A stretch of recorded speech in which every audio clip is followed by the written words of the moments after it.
Now looking to business news abroad. Thailand's Prime Minister Abhisit Vejjajiva told Indian business leaders in New Delhi on Tuesday that bilateral trade between both nations was likely to touch $10 billion by 2012, up from $6.6 billion last year.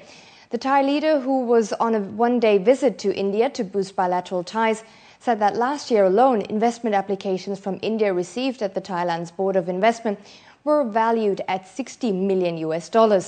He said that Thailand is ranked the 11th most attractive foreign direct investment destination, according to the World Investment Prospects Survey.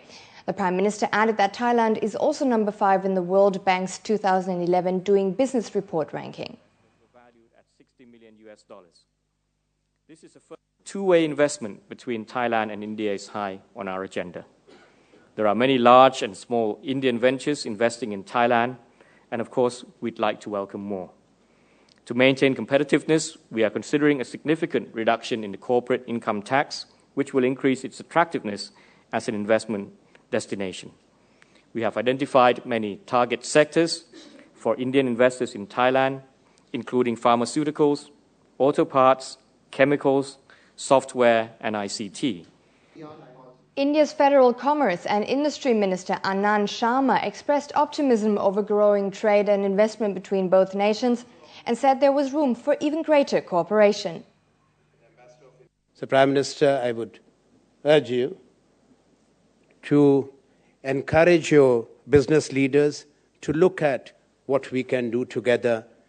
To my mind, there is no limit, but also, before I conclude, to underscore the importance of engaging with the eastern part of India and the northeastern part of India, where we are seeking to forge linkages, including the trilateral highway.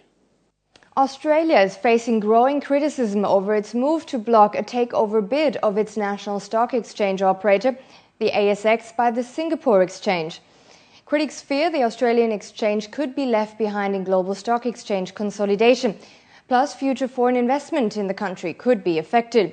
But Australian Treasurer Wayne Swan defended the move to block the SGX bid for the ASX, saying the takeover would have to serve the country's interest. The Singapore government's indirect 23% stake in SGX is seen as the main point of concern. Singapore stock operator said it currently has no plans to withdraw its $7.8 billion bid, but investors believe the deal is all but dead. Cuba has announced plans to drill wells in the Gulf of Mexico in search for oil in collaboration with Spain and China.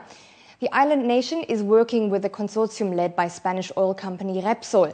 In Havana, Rafael Tenrero, deputy director of Cuban petrol company Cupet, spoke optimistically of the project.